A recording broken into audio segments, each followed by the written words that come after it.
Bonjour à toutes et à tous et bienvenue sur la chaîne de la team Entrepôt, c'est Arnaud, pour vous parler encore une fois de ce magnifique jeu qui est Altered, et on va avoir une discussion, vous et moi, sur un sujet qui peut être un peu clivant, qui peut refroidir certaines personnes qui ne connaissent pas le jeu, voilà, parce que c'est une innovation qu'Altered a mis sur la table, qui moi-même ne m'a pas convaincu au départ, et maintenant j'adore. Donc j'aimerais qu'on parle, vous et moi, de quelque chose, comme dit, qui fait débat, puisqu'il s'agit des cartes uniques.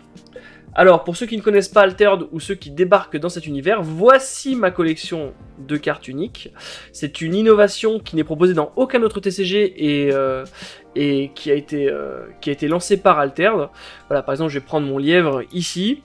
Alors, le lièvre que vous voyez là, c'est un lièvre qui a une bordure dorée en haut, qui est une carte avec un coup de main de 4, un coup de réserve de 3, des stats équilibrés, 3-3 partout, et qui a plusieurs effets sur la carte. Et bien, il faut savoir que ce lièvre, je suis le seul au monde à le posséder. Et c'est ça qu'on entend par carte unique.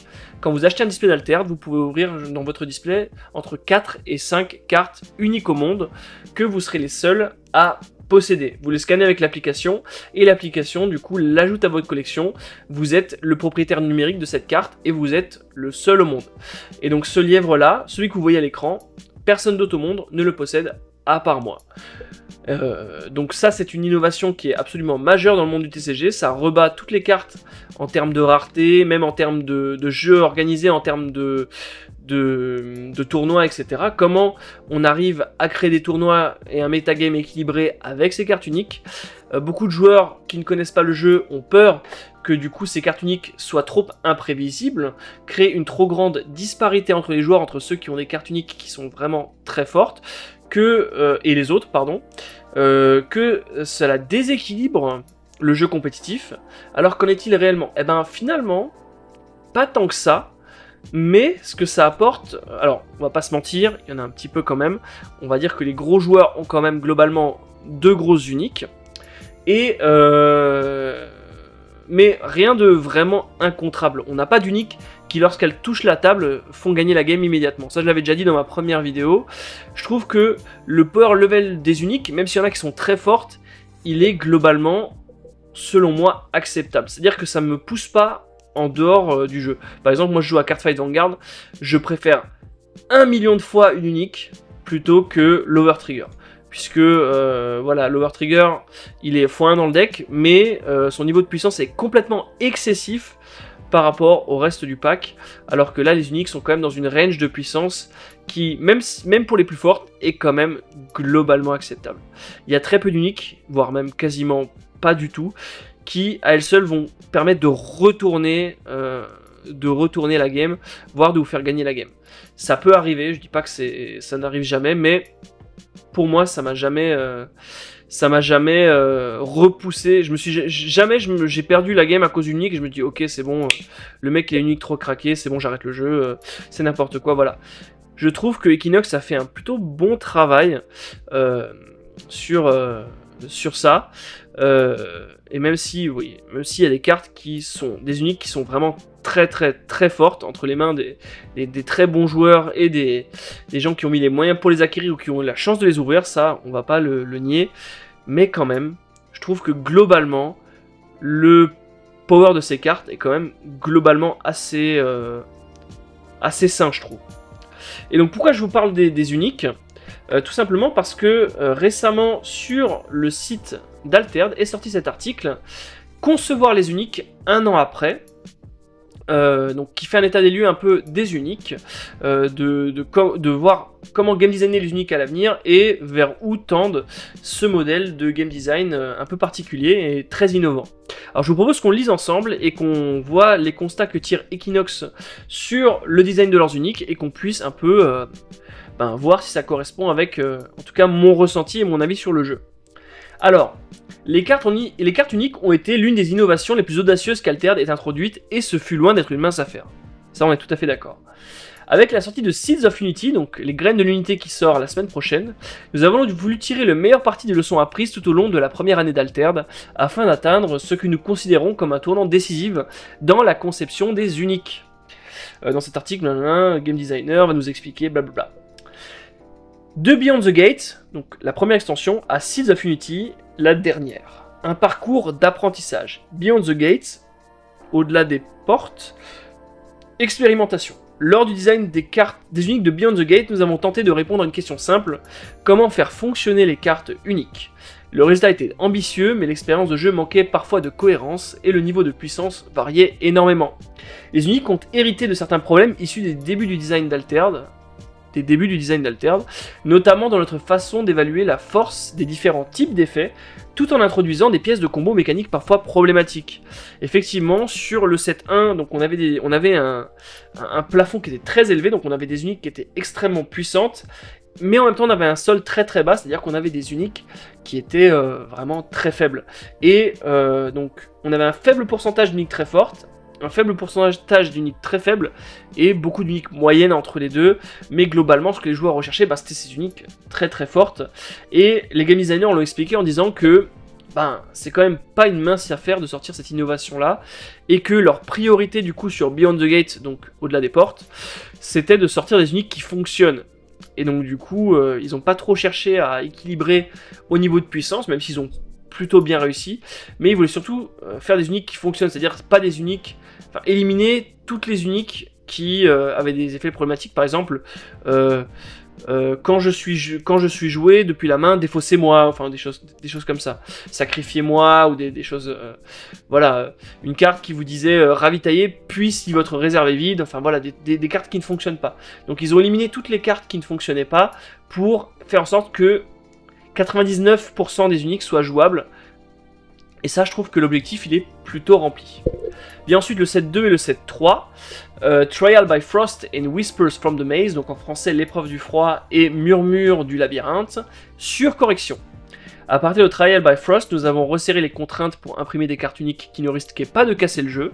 Donc devant le power level du coup des cartes du set 1, ils ont un peu rabaisser le plafond. L'équilibrage s'est amélioré, mais alors que nous avions réussi à réduire la puissance maximale des cartes, leur niveau minimal, lui, n'avait pas beaucoup progressé. Encore une fois, plafond qui se rabaisse, sol qui reste toujours très bas, donc ça donnait des uniques du set 2 qui étaient globalement décevantes.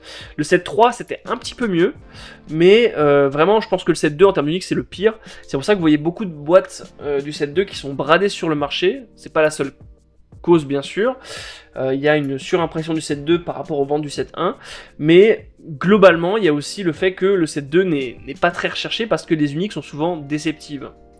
Voilà, globalement la méta de set 2, il y avait peu de gens qui jouaient des uniques set 2, il y en avait quelques-unes qui étaient vraiment excellentes, mais moi personnellement je dois avoir peut-être une unique set 2 qui est vraiment bien, peut-être les deux qui sont plutôt cool, mais globalement le power level des uniques set 2 était vraiment très faible. En d'autres termes, nous avons appliqué beaucoup de nerfs sans pour autant rehausser suffisamment le niveau des cartes les plus faibles. C'est clair. Skybound Odyssey, l'Odyssée des cieux, recentra sur les héros. Les uniques de Skybound Odyssey ont été conçus à l'époque de la sortie de Trial by Frost, donc le set 2. Nous avons alors des retours concrets sur le set 1 et 2, ce qui nous a permis d'être plus ambitieux. Les nouveaux héros faisaient aussi leur apparition, offrant l'occasion idéale de supprimer certaines mécaniques anciennes qui n'avaient pas réussi à supporter les thèmes développés dans les 3 premiers sets. Donc en gros, sur le set 4, ils ont été plus ambitieux et ça s'est ressenti en fait, puisque on a eu enfin des uniques qui nous donnaient envie d'enlever les uniques set 1. Là par exemple, je vous remonte mon lièvre, c'est une unique que j'ai payé 20 € sur le marketplace. C'est une unique set 4 et elle est plutôt cool en fait, et elle me donne envie de la jouer. Et jusqu'au set 4, il y avait très peu d'uniques, mais vraiment très peu d'uniques, qui nous donnaient envie de remplacer les uniques set 1 en fait. Les uniques set 1 étaient tellement fortes, tellement simples, avec des stratégies qui étaient vraiment originales, et un power level qui était vraiment très élevé. Et on avait juste pas envie de jouer autre chose en fait. Mais ce set 4 a, je trouve, réussi à essayer de nous proposer des offres de gameplay différentes. Et ce lièvre en est le bon exemple, puisque effet flèche, vous pouvez épuiser une carte ciblée en réserve. Très bien, très bon effet flèche. Il a l'effet corps du lièvre commune, je crois. Si vous êtes le premier joueur, un joueur ciblé devient le premier joueur. Ça c'est très bien dans Kojo. Et ensuite, lorsqu'un personnage rejoint l'expédition qui me fait face, un personnage ciblé en jeu ou en réserve gagne un boost. Donc quand l'adversaire va jouer en face du lièvre, moi je vais pouvoir booster mes autres créatures. donc c'est vraiment super bien. Cet effet-là, le dernier, est inédit sur un lièvre, et inédit même dans le gameplay en fait. Ça permet vraiment de surprendre l'adversaire tout en lui permettant de jouer au tour. C'est une carte qui est très équilibrée puisqu'elle a des stats équilibrées, elle a un coût qui est un peu plus élevé que ses stats. De la réserve, elle devient plus intéressante. Mais vraiment, enfin, la carte est cool, quoi. La carte donne envie de la jouer. Moi, je l'ai mis dans mon deck. C'est vraiment une amélioration avec le 7-4. On va pas traîner parce que là, on est en train de perdre du temps. Donc vraiment, retenez que 7-1 surpuissant, 7-2 D3 déceptif, 7-4 amélioration de fou.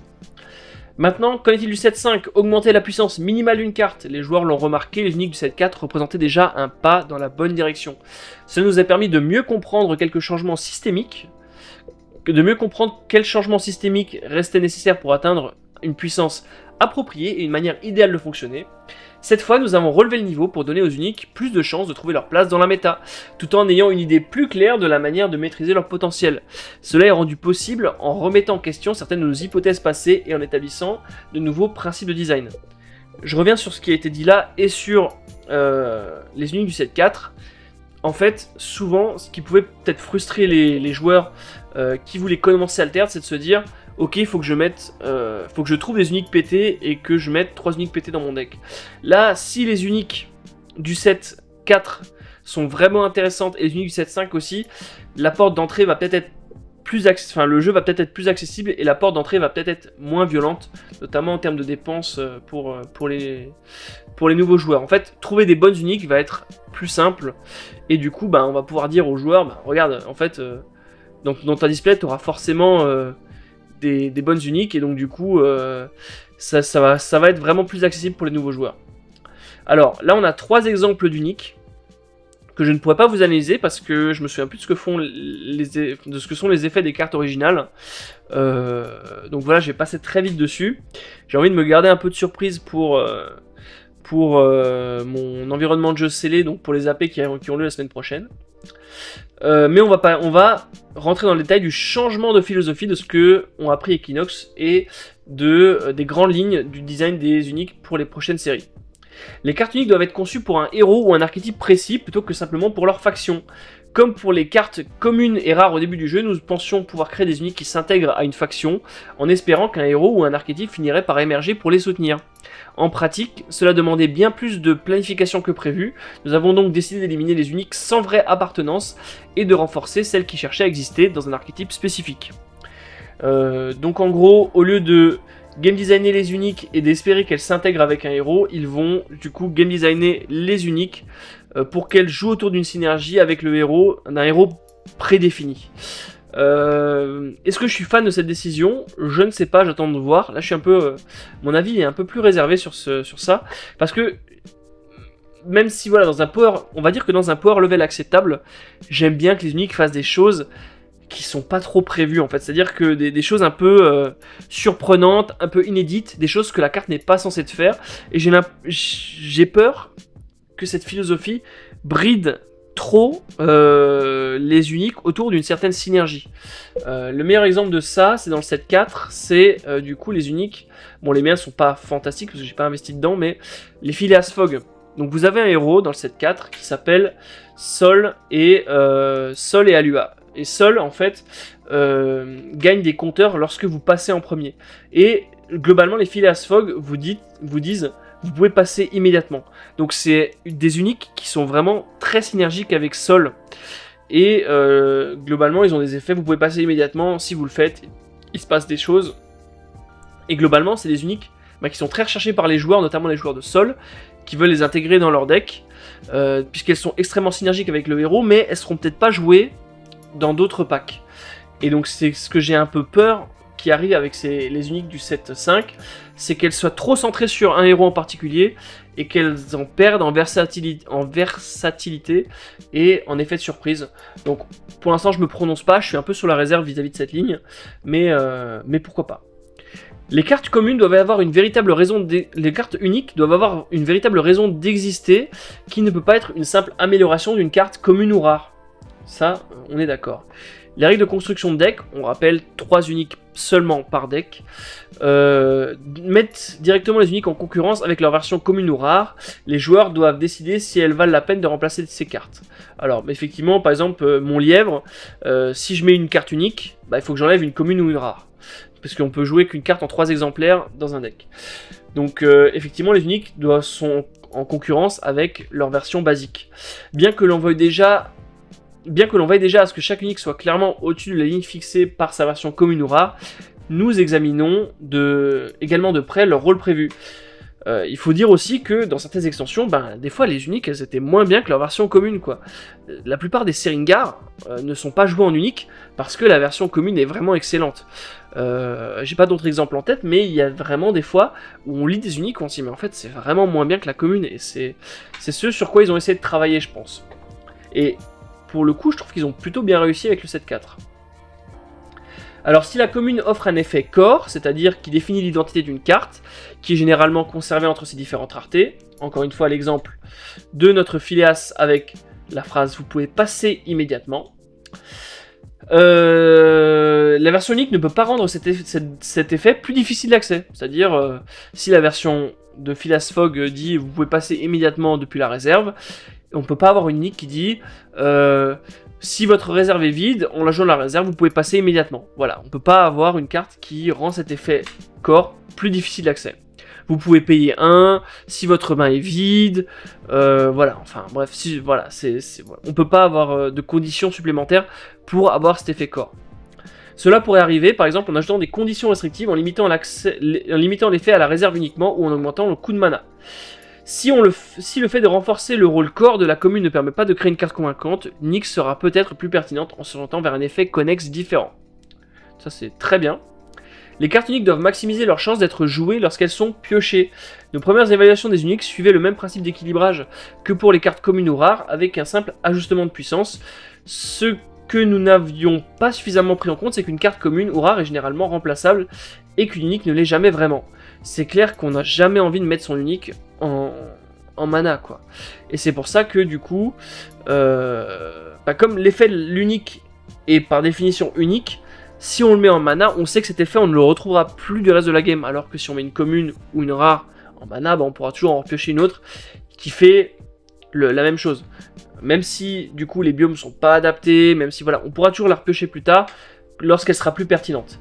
Il est acceptable de placer une commune en mana si son coût est trop élevé, ses statistiques inadaptées au biome actuel, ou son effet trop situationnel. Voilà ce que je viens de dire. Mais l'unique n'est pas mise dans le deck pour finir en orbe de mana ou défaussée à cause de la limite de réserve. Elle doit être jouée. On le voit d'ailleurs dans les choix de joueurs qui se rendent vers des uniques à faible coût, avec peu ou pas de statistiques, et des effets qui dépendent le moins possible de l'état de la partie pour fonctionner. Ça c'est vrai que du coup, on a beaucoup d'uniques qui ont des effets, par exemple, typiquement les meilleurs uniques c'est une 2-2 pioche une carte, quoi. En flèche, pioche une carte. Peu importe les stats, on sait qu'on va gagner du card advantage et que le coût est relativement peu élevé. Et, donc et que peu importe la situation, sans condition on va pouvoir la jouer. Et donc c'est vraiment ce genre d'uniques qui vont être privilégiés par les joueurs compétitifs. Amélioration déjà mis en œuvre au fil des alors au fil des éditions, des améliorations ont été apportées discrètement et ont servi de base à l'application de certains des principes cités plus haut. Nous avons supprimé les conditions trop restrictives et coûteuses, fini vous pouvez payer 1, ça c'est vraiment insupportable sur les cartes. Souvent quand on cherchait une bonne unique et qu'on voyait vous pouvez payer 1, souvent on passait en fait, parce que devoir payer un coût supplémentaire c'est... Voilà, nous on veut que l'unique, on la joue, elle fonctionne, et qu'on n'ait pas à se dire bon bah là j'ai payé un mana de plus, voilà. Basta. Ajouter des effets de compensation, piocher une carte sinon ravitaillée. Oui, par exemple, vous avez une condition, si vous avez 2 personnages boostés, piochez une carte, sinon ravitaillée. Ça c'est très bien. Renforcer les cartes à coût de mana élevé et réduire une partie de la polarisation excessive entre la puissance depuis la main et la réserve, ainsi qu'entre les statistiques et la puissance des effets. Ça, je suis pas sûr d'avoir très bien compris, mais je pense que la polarisation excessive entre la puissance depuis la main et la réserve, c'est-à-dire, par exemple, un coût trop élevé de la main et trop léger de la réserve, ou inversement, pour des stats qui sont pas forcément en corrélation avec ça. Donc voilà, ainsi qu'entre les statistiques et la puissance des effets. Voilà, des effets qui sont surpuissants avec que des statistiques à 0, ou beaucoup de statistiques pour un effet nul. Ça, ils ont supprimé. Cette édition représente le plus grand raffinement mécanique à ce jour, en tirant pleinement parti des leçons apprises au cours de la première année d'Altered. Puissance de base plus élevée depuis la réserve. Ok. Les capacités de soutien ont désormais moins de poids dans l'évaluation globale. C'est vrai que souvent les cartes uniques ont des capacités de soutien et qu'on les fait rarement en fait. On veut juste les jouer de la main puis les rejouer de la réserve. Donc les jouer aller-retour. Et souvent il y a des capacités de soutien. Par exemple, regardez, je vais vous montrer. Dans mes cartes uniques, ça va être très parlant. J'ai un Axiom. Hop. Par exemple, j'ai ce récupérateur Axiom qui est typiquement dans le genre d'unique dont on parlait. C'est une 2-2 0-1-1. Flèche, piocher une carte. Et si vous contrôlez deux personnages boostés ou plus, ravitailler. Donc c'est une carte qui fait de la value. Et elle a un effet de réserve qui dit que la prochaine carte que vous jouez cet après-midi coûte 1 de moins. Mais en fait, cet effet de réserve, on le fait quasiment jamais. En fait, ce qu'on a juste envie de faire, c'est le fait de piocher en aller-retour. Et donc c'est pour ça qu'ils disent qu'ils ont mis moins de poids dans l'algorithme pour les capacités de soutien. Les statistiques Spike, 4-1-1, 0-3-0, sont considérées moins puissantes. Ce qui est... Enfin, je sais pas à quel point ils étaient puissants dans leur algorithme, mais c'est vrai que par exemple, Seringar, il a un Spike en forêt pour 2 stats à 1, ça en reste une très bonne carte parce que son effet est très forte. Donc j'attends de voir ce que ça propose. Une statistique à 0 est désormais considérée comme un réel désavantage, ça c'est bien. La répartition des stats favorise la symétrie, ça c'est très bien aussi. On peut pas avoir... c'est vrai que des fois on avait des stats un peu éclatées, par exemple 1, 4, 2... pour, je sais pas, une 3-3 ou un truc comme ça. Et donc on avait un spike énorme sur une région et des stats un peu nuls sur les autres. Donc, ou vraiment des stats... la carte de base c'est une 3-3-3 et là on a une 1-4-2. Et donc on est là en mode, bon... Est-ce que j'aurais pas pu préférer avoir une carte équilibrée? Moi je sais que quand je recherche les uniques, j'ai tendance à vraiment privilégier le fait que les stats soient équilibrés.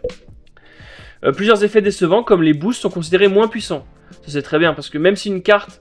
Par exemple, une 2-2 qui serait 2-2-2 avec un effet en flèche, je gagne de boost, c'est très fort, mais en vrai, c'est pas assez flashy pour qu'on ait envie de la jouer, quoi. Nous, on a envie d'avoir des effets, comme dit, surprenants, spectaculaires, et juste une masse de puissance, c'est pas très intéressant. Des limites de coût en mana plus strictes, certains effets faibles ne peuvent plus apparaître sur des uniques à coût élevé. Ça, c'est vraiment cool. Nouvelle exclusion d'effets pour éviter les séquences de jeu peu satisfaisantes. Exemple, si vous êtes le premier joueur, ne peut plus être combiné avec quand je quitte la zone d'expédition. Oui, comme ça, on pourrait pas... parce que voilà, on peut pas le répéter l'effet, quoi. Cela empêchait de bénéficier de l'effet 2 jours d'affilée. Merci. Ajout d'effets plus attrayants comme les graines de mana ou les nouvelles formes de pioche. Cool.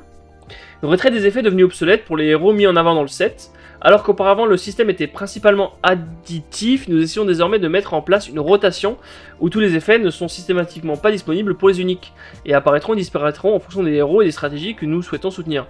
Le meilleur exemple de ça, c'est, si vous avez regardé ma vidéo sur mes uniques, sur Zen, c'est mon unique niqué qui a un effet donc conseil. Conseil, c'est une carte qui est sortie dans le set 1. Et donc ce qu'ils essayent de dire, c'est qu'en fait, globalement, ils gardaient ces effets en base de données et que les nouveaux effets allaient s'ajouter aux effets existants et donc être réimprimés sur les uniques, ce qui donnait de plus en plus de potentiel aux uniques. Et là, je pense qu'ils vont essayer de faire une espèce de rotation. Ajout d'effets plus attrayants, ça on a déjà lu.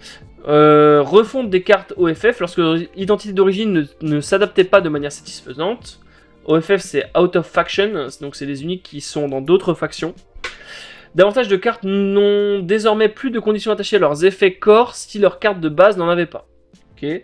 Davantage de familles disposent désormais d'un déclencheur équivalent ou supérieur pour leur effet corps. Exemple, finis-les quand je suis joué depuis la réserve, crée une gaine de mana. Si une carte avait initialement, quand je suis joué, crée une gaine... Merci, donc ça c'est clair. On peut plus avoir des conditions, c'est ce qu'il disait, plus des conditions plus strictes par rapport à une carte normale. Davantage de familles disposent désormais d'un effet équivalent ou supérieur pour leur effet corps. Par exemple, si la carte de base pioche une carte comme effet principal, les versions uniques ne remplaceront plus cela par « je gagne un boost ». Nous espérons donc que cela vous donne une meilleure idée de l'ambition qui a été guidée sur cette édition. Il s'agit d'un véritable changement de paradigme. Nous pensons que ces ajustements permettront de corriger les problèmes rencontrés avec certaines uniques décevantes, tout en facilitant l'accès à des uniques vraiment puissantes. C'est quoi la suite? Le travail sur Seed of Unity est peut-être terminé, mais le système continue d'évoluer. Notre prochaine priorité consiste à mieux identifier les synergies entre les effets et à diversifier les rôles que peuvent occuper les uniques. Nous cherchons également à mettre en place des solutions systémiques plus solides pour éviter des problèmes rencontrés par le passé, comme des blocs infinis de Gericht ou les combinaisons dysfonctionnelles de Phileas Fogg. Oui, parce qu'il y avait des Phileas Fogg Axiom qui disaient vous pouvez passer immédiatement, donc vous pouvez plus jouer de cartes, et dire la prochaine carte que vous jouez fait ça. Et du coup, en fait, comme Phileas Fogg nous demandait de passer immédiatement, on pouvait plus rien jouer, et donc, du coup les cartes ne fonctionnaient pas. Et donc pour ces gens-là, il y a eu un dédommagement sous la forme d'une nouvelle unique qui a été offerte, et ils ont corrigé les Phileas Fogg en question en remaniant les faits, en disant vous pouvez jouer immédiatement, un truc, si vous passez maintenant, vous pouvez jouer immédiatement, machin. Donc plutôt cool. Nous aimerions aussi expérimenter avec de véritables uniques sans effet, très rares mais excitantes pour les collectionneurs. Enfin, nous restons à l'écoute de vos retours avec notre nouveau modèle de distribution. Il nous est désormais possible d'adapter les uniques beaucoup plus rapidement. Merci. Donc voilà, plutôt cool tout ça, moi j'aime beaucoup. C'est vrai que les uniques sans effet pour les collectionneurs et que ceux qui veulent juste profiter de l'artwork des cartes, je trouve ça vraiment très sympa en fait. C'est vraiment très très cool. Et globalement, je suis assez en phase avec ce qu'il dit dans cet article-là. Je trouve que les uniques vont être de plus en plus accessibles, ça va être de plus en plus facile d'avoir des uniques cool. Et ça va être une meilleure porte d'entrée pour les joueurs dans le jeu, sans qu'on ait besoin de leur dire bah ouais, si tu veux faire du compétitif, faut que tu débourses des centaines d'euros pour des bonnes uniques. Là, globalement, si tous les uniques suivent cette philosophie, je pense que le jeu n'en sortira que grandi, ira sur une vraie bonne direction, et sera une vraie porte d'entrée pour tous les nouveaux joueurs qui, peut-être comme vous, regardent cette vidéo. Et donc je vous invite à tester les decks encore une fois sur Board Game Arena, pour voir si le jeu vous plaît, et voilà. Mais en tout cas, moi je suis rassuré par cet article. Je trouve que le jeu va encore une fois dans une très bonne direction. N'hésitez pas à me dire ce que vous avez pensé de la lecture de cet article dans les commentaires de la vidéo. J'ai été un tout petit peu long, donc je vais vous laisser là. N'hésitez pas à mettre un petit like, un petit commentaire, et à partager la vidéo. Merci à tous, et à la prochaine sur la chaîne de la Team Entrepôt. Salut!